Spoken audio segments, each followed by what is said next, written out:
Who's been working so damn hard? You got that head on overload. That's my girl. Hey, mommies.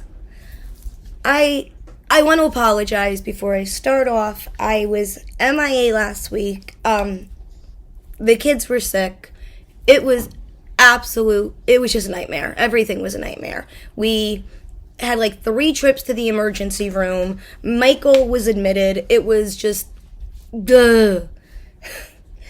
So, since we're talking about Michael and Tommy and emergency rooms, I actually want to start off by making that one of my first topics. So, I started thinking as I was sitting with my son for hours and hours and hours waiting for something that there has to be like a fine line between like concerned moms and crazy moms, and I'm starting to think I might be that fine line. I don't know if anybody else feels that same way, but as like the different doctors were coming in and the different nurses were coming in, and I'm like telling the story over and over of like why we're here and what's going on, I'm starting to realize that not only am I just completely fucking crazy, but I'm trying to get them to like understand how severe what is going on is, but like, you know, kids are like fucking cars. You take the car to the mechanic and the car stops making that noise. Well, you take the kid to the emergency room and suddenly he's like, ah, and you're like, no. He wasn't doing this at home. He was screaming at home, like losing his shit. And you know, so like I'm crazy mom, okay? But like when dad acknowledges like this is bad, it's bad, right? So I knew like I had not hit crazy yet. I was still in the concerned area. However, I went straight to crazy when they say, now it was like Googling his symptoms myself on WebMD, because they're like, well, it could be COVID, it could be bronchitis, you know, or he could just, I don't know, have an allergic reaction to air. Like, what? Like, there was a list of shit that it could have been, and I'm like, but you didn't do any testing yet. So, like, you looked at him and decided, like, that's the kid that we're going to say this to? Like, what is wrong with you? So, after all the tests were done and they find out what is going on, it was kind of weird because they were kind of right. Like, they said that they believed that he had COVID at one point, and these symptoms were just like the aftermath, if you will. He has mild bronchitis, and that's why he was breathing so heavy. However, then they go on to tell me that my child is gassy, and the gas is working its way up, and that's why, like, right here, he's like, because it's like he ate a Thanksgiving meal every time he eats. So, there we go. 2 times. 2 emergency room visits. 1 time being admitted. There we are. Actually, it was 3. 3 emergency room visits for this. So, but while I'm there, I get the greatest nurse. Like, if you can, get yourself a good nurse, because it's so super important. And not only was she so sweet and so knowledgeable, but she was a mom of 4. She had been doing this for, 20-something, 30-something years. She was just incredible. She knew exactly how to get blood out of him. She knew how to keep him comfortable while she was doing it. The doctor told her that he needed a catheter because they wanted to get the purest form of urine. And she was like, yeah, we're not doing that to him. She took like this little bag and put it over him, and he pee-peed. And she's like, if it's an issue, we'll do it. Otherwise, we're not, like, if it comes out clean, we're not doing that. Which it did, thank God. But I was just so thankful that she didn't, like, purposely try to ruin my kid's day even more. You know what I mean? I was like, oh, that was really nice. However, let's chat here. And then I have to take Tommy to the emergency room. And Tommy, who is 2 and not 4 months, can, I don't know, move, run, walk, talk, scream, which he did, all of the above, like, I just feel like emergency rooms are built for emergencies. Children have emergencies. Toddlers have emergencies. Their parents have these things. Something's got to give. Like, this emergency room, the waiting room, was not designed for kids. And they didn't have a child's area. Like, so there wasn't like a special hospital area that the kids went to, a special wing. No. They didn't have pediatrics in this specific hospital. So I'm trying to keep him as calm as I can, just kind of doing his own thing. He did not stay calm. He did not do his own thing. He tried to watch the television that had no sound, so of course that wasn't working. They have like these big glass panels up, and he's like shaking them. Then we finally get in the room, okay? And my child goes under the bed, like under the mattress, not in it, not under the bed itself, under the mattress. Like, I took a video of it, okay? And you will see it, because it's, oh my God. I couldn't believe it. I turn around and I'm like, what is going on? Then he gets stuck between the fucking wall and the bed. Like, these things are just not childproof. Then, what does my 2-year-old do? What does he do? He cleans the room. He's behind the bed, picking up candy wrappers and handing them to me.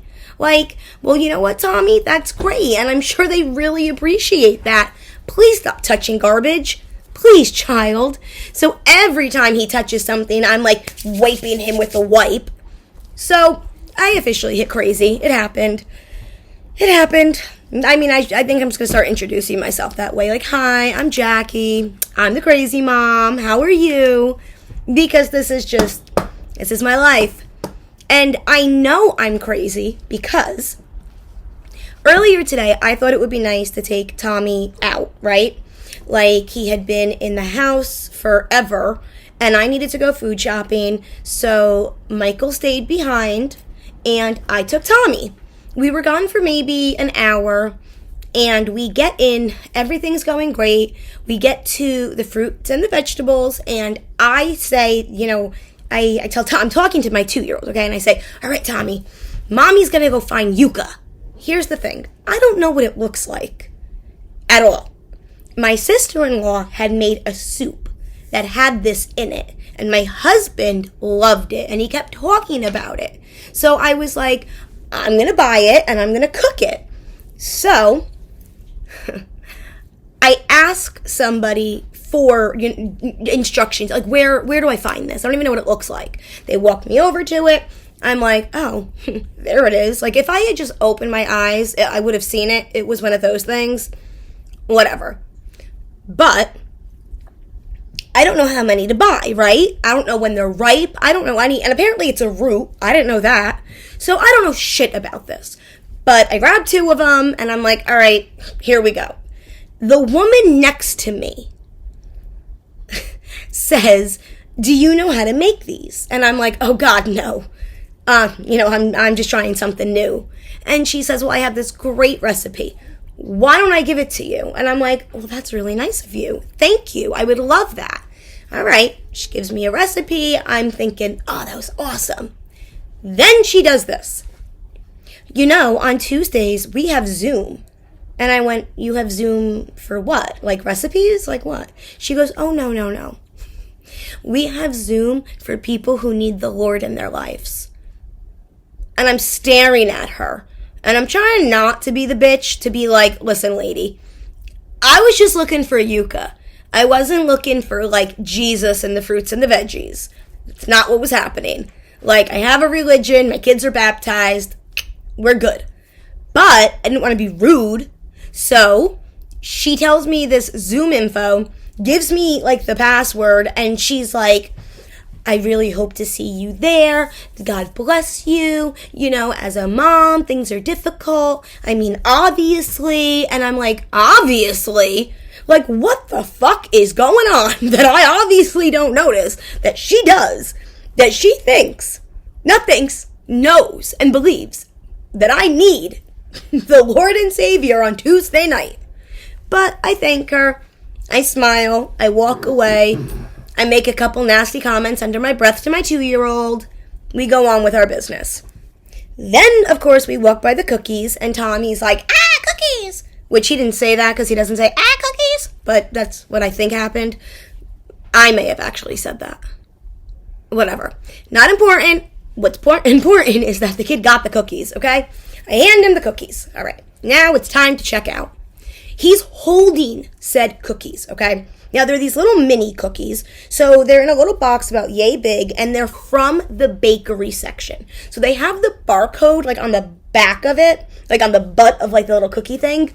So the way he's holding it, the barcode is out. It's out and it's to his right. So I say to the girl, hey, do you think you could just take the gun and just scan it? And she easily could have said, of course, no problem. But no, she wouldn't do that. She instead tried to fight my 2-year-old for his cookies. And guess how that worked out for her? It didn't. Tommy was not giving up these fucking cookies. He was not having it. No, I mean, you would have thought somebody was beating him in the store the way he was like, yeah! Like grabbing these things. And he's like turning away and holding them. And I'm like, dude, just scan the fucking cookies. Like, why is this so hard? Finally, she scans the cookies. Okay. Now, she wants to put a sticker on the cookies saying that they were paid for. You know, like one of those bright orange stickers that say paid. Okay. Instead of just handing me the sticker and letting me put it on the cookies, she has to put it on the fucking cookies. But Tommy don't trust her now because she tried to steal the cookies. So now we are round 2 of who's going to win the cookie war. Well, Tommy won. The sticker never went on the cookies. Tommy wore the sticker on his hand for a couple of minutes before flicking it back at her. So, she's been paid for, and Tommy has cookies. Who does that? Like, who? Listen, so I just feel like if you work in any kind of a profession or a job where there's customer service involved, you're dealing with people, kids, maybe you shouldn't be such a bitch. And maybe, just fucking maybe, if you enjoyed your job or you learned how to have a little bit of fun, a situation like a fucking cookie wouldn't have upset you to a point where you were playing tug of war with a 2-year-old over spring yellow cookies. Like, come on, lady, seriously. And it's not, again, she's not like a lady, she's a teenager. A fucking teenager. Like, no. Like, you want to go home and watch 16 and Pregnant? Bitch, this is what life is, 16 and Pregnant. Like, alright, I might not be 16, but, hello, this is the outcome. Tug of war cookies. So, I don't know. I was so angry between, like, the you need Jesus and the fucking cookie monster. I was good to go. I was over the store. So we get in the car. Tommy has a brand new front-facing car seat. He loves it. So we get him in. Everything's going great. We get home. At least I think things are good. Well, I decide I'm going to start making that soup that I was talking about. I'm cutting everything up. I'm doing this. I'm doing that. David goes upstairs to get Tommy from his nap. Brings him downstairs. He says, oh, Tommy pooped. So I'm like, all right. I change his diaper, and hell breaks loose at this point. He has diaper rash. I think, now, correct me if I'm wrong, because I might be, but I'm starting to think, at least, that the only diapers he can wear are either from the Honest Company or the Pampers Pure. But I haven't found another diaper that doesn't upset him yet, but I bought another diaper from Pampers, and they're like pull-ups. So when you want to take them off, you can rip the sides, but when you put them on, you don't like put them on, you just pull them up. Kind of like underwear. But these things must not be like breathable or something. I don't know. There's a problem. Because this diaper rash was horrendous. And it happened like overnight. It just showed up. So, of course, we're back, in the hospital because I know that I need diaper rash cream. And I know I need it to be medicated. he's hysterical. Like, I can't touch it, I can't clean it, I can't wipe it, I can't do anything, and that's not gonna work. So we go. I told you how that went. He was all over the place, everywhere, under beds, under chairs, on top of chairs. It was horrendous, but whatever. But we get home. He's, Tommy, he's running around, he's playing, he's fine. He goes to bed. I'm thinking, everything's great. So then I sit down to do this, and my first, 12 minutes going great. Then what happens? It only has a voice, no video. So this is now the second attempt, and it just, you know what it is? It just seems like it has been one of those weeks where nothing has gone right. Nothing. I mean, I know that this probably isn't true, but I feel like I haven't seen my husband because I was in the hospital with the baby. I feel like I've barely had a conversation with him. It's insane to me. Like, normally we talk. we are together. But this week, the only thing we spoke about was, how's the baby? Good. How's Tommy? He's okay. What's Tommy doing? He's doing this. What's the baby doing? He's doing this. Like, that was it. The night that I was in the hospital with Michael, Tommy got to sleep on the couch with Daddy, and that was a very big deal in this house. That child was in his glory. You don't even understand. Sleepovers with Daddy is like on the top of his to-do list, and he had a blast. So it almost seemed like, even though something really shitty was happening, something really sweet also got to happen, And the Chickaletta toy came in, and it has this little cute baby bear as well. And little baby Chickaletta showed up for all of the mommies who know Chickaletta. Well, Thomas has not let this thing go. It has gone to the hospital with us. He has slept with it. So every night, I now have to put this on his father's desk to make sure I know where it is. Because on Sunday, he lost Chickaletta. And thank God his two older brothers are so wonderful, because they searched high and low for that stupid bird, and they found the chicken. So I was very grateful, very, very grateful that they did that for him, because I really couldn't find her. I had no idea where she was. And where she turned out to be, little David actually found her. And I was so excited. I was so excited, because I had looked there before, my aunt had looked there before, and I actually was in the process of putting everything back in there. So if David hadn't even suggested we look in there again, I would not have.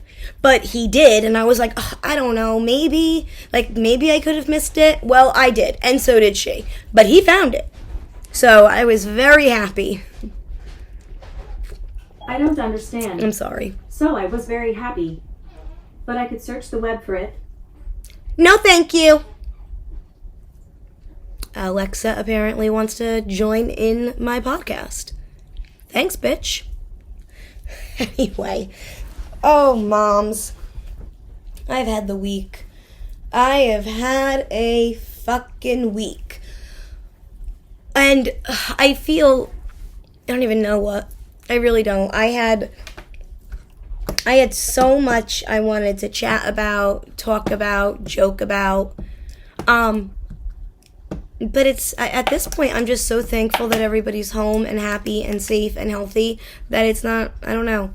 I'm so tired. Oh, this is mom life though, right? Like, sign on the bottom line type of shit. This is what we signed up for. But I do want to acknowledge one thing here. And the one thing that I really, really want to acknowledge is this. I didn't realize how much we work as a team until the kids got sick. Like, I definitely have the moments where I'm like, I talk about my star chart and I do this, and this, and ha ha ha. But I think in all seriousness, it has been super sweet this week to realize that, we really do work as a good team. And we kicked ass this week because it was a fucking nightmare, man. I mean, I was up constantly checking on Michael's breathing. He was up constantly checking on Michael's breathing. Then checking on Tommy. And I mean, I'm very fortunate that, we were able to just kind of kick this thing's ass together. So, thank you, babe. I really, really appreciate you. I appreciate you. And now I'm going to have to pull the, dad moment of the week because, sorry. Right, ladies? Whoopsies. I just want to stop in for a second and tell you about a wonderful company called Tiny Toddler. You can use code Jackie15 for 15% off your entire order. That's Jackie, Jackie, 15 for your entire order. They have adorable outfits for babies, for toddlers, and they even have matching outfits for moms like us. So you can match with your little ones, you can match with your bigger ones. It doesn't matter. Again, that's tinytoddler.com. You can follow them on Instagram at tinytoddlerofficial, and you can use my code Jackie15 for 15% off. Happy shopping! So, I recently thought that I had a ghost in my house. Why? Because I noticed that the craziest things were happening. For example, every time my husband came out of the kitchen, the drawers were left open, the cabinet was left open, the refrigerator, beep, beep, beep, left open. So I know that my husband isn't lazy like that. He's not that fucking lazy that he can't just, close the fucking drawer. So I've come to the term that I must have a ghost. I must. And I mean, she must be, or he must be, a lazy fucker. Because again, can't shut a fucking door. You know what else this bitch ghost don't do? Turn off the lights. Nope. Not once. No. Don't do it. You know what else this bitch ass ghost does? Oh, this part drives me nuts. This bitch ghost. When my husband leaves the house, he calls me from the car. Hey babe, can you bring this, and this out because I forgot it? So this fucking ghost goes in his pockets and takes his shit out. And then this ghost makes it where he can't come back inside and get it himself. The powers this thing has. It's fucking incredible. This ghost is incredible. So I don't know if I need an exorcist. I don't know, but I recently bought some sage. So I think I'm going to sage the house and try to get rid of this ghost because I can't really deal with this whole shit. The lights, the drawers, fucking putting a spell on my husband. It causes fights. This ghost is a bitch. Gotta do something. So I'll let you know how it goes. I have a white candle right now lit. So hopefully that helps. Hopefully, fingers crossed, hopefully. If not, we'll try the sage. But there might be the Conjuring 3 in this house because this bitch gotta go. She gotta go. Does anybody else have ghosts like this in their house? Anybody? No? Yes? Or how about you guys know, the ghost that leaves your husband's clothes in the bathroom after a shower. Instead of putting it in the laundry basket, the clothes stay on the floor. Why would that ghost do that? Just to get him in trouble.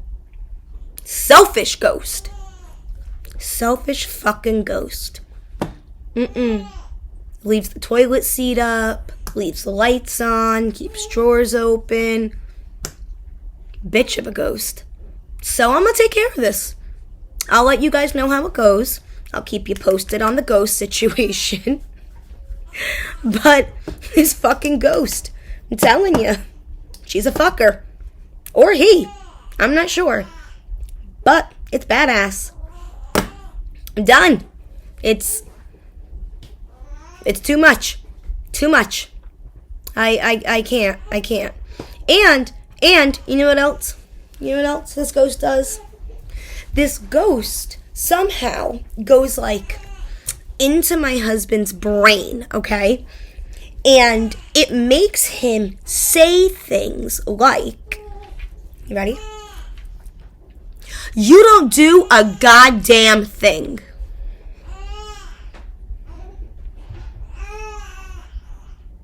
What? I know you all hear Michael. I know you all hear him. So give me 1 second. Please, I'm so sorry. I gotta go deal with this.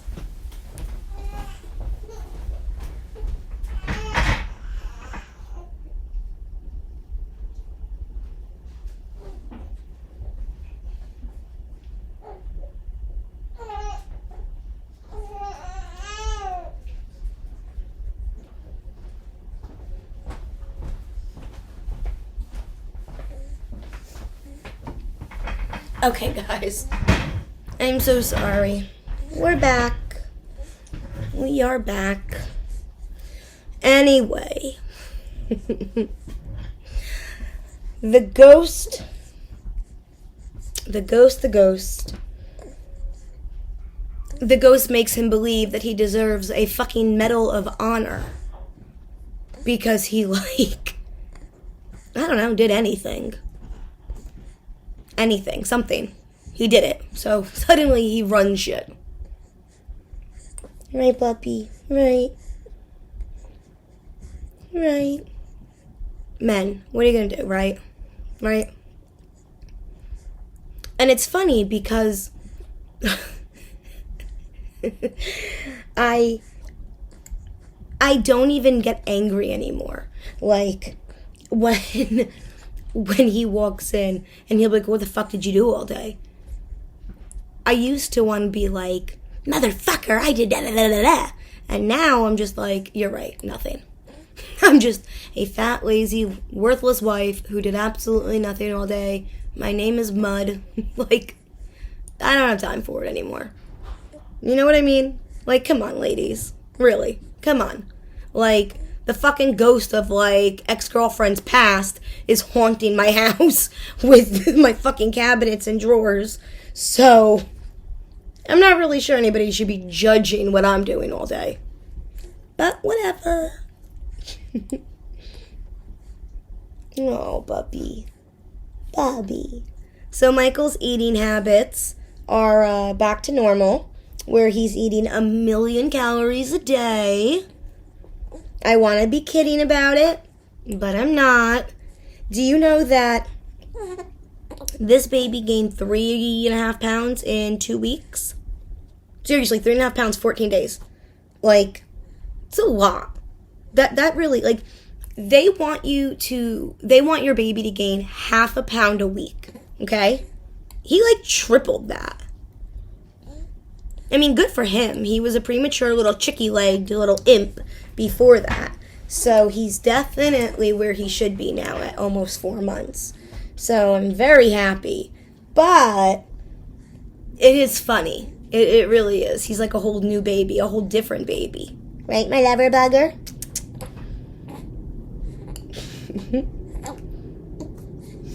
Oh. The other thing I wanted to talk to you guys about tonight before I head out is I want to take a poll, okay? Is man PMS real? Like, I know that we've heard of the man cold, the man flu, the man this, the man that. I'm not really sure why it's called the man anything. Because it's, please. But, the man PMS. Is it real?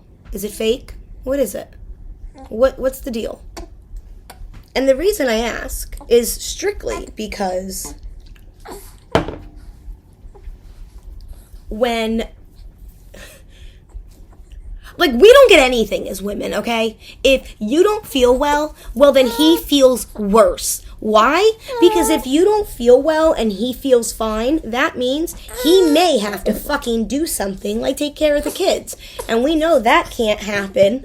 So, if you don't feel well, he feels worse. If you get hurt, he hurts more. If you can't, I don't know, he can't, whatever.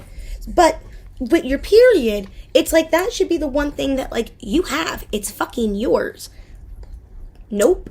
They fucking stole that shit too. Which amazes me because you want to have, like, a man PMS, but fucking childbirth off the table. You don't want to do that shit. You don't want to fucking take the cramps and the bleeding and anything else, but you want to have the fucking emotional part. You want to act like a bitch. Like, no. You don't get to pick and choose what fucking symptoms you have of PMS. Like, are you fucking kidding me? No, that shit ain't gonna work. So, I really think that we need to, as women, come together and make it very clear. Ain't gonna work no more, motherfucker. Or, we should take one of their things from them and, like, make it our thing now. I'm telling you. Boys' night, our thing. I'm serious. Dicks over chicks, our thing. Like, we gotta fucking start doing something for them to realize that, like, everything we have, they have taken. Everything. Like, we don't need your fucking rib that bad. Seriously. Like, it needs to stop. The man PMS needs to go on a fucking hiatus and never come back. Like, I'm done with that shit. I'm so fucking over it. And it kills me because I have 2 little ones and 2 bigger ones. Like, man, I'm never going to have my period by myself again. I'm going to have 5 men sharing it with me. Right? Right? Do you have baby PMS? Is that what the problem is? Oh, you didn't think that was funny? I'm sorry. He doesn't think mommy's funny. No, stop it. Oh, stop. You okay? Alright, mamas. I'm gonna deal with little man. I love you. Thank you for watching. I promise I will have my shit together. I promise. My notes will be together. On Wednesday's episode, we have a lot to discuss. I actually want to talk about some really funny stand-up comics who are women, of course. I want to share some jokes, some stories, and I want to do a poll of your opinion, so I can't wait. Thank you. I've missed you all so much. Let me take care of baby PMS, and I will see you on Wednesday. Bye. Mom life.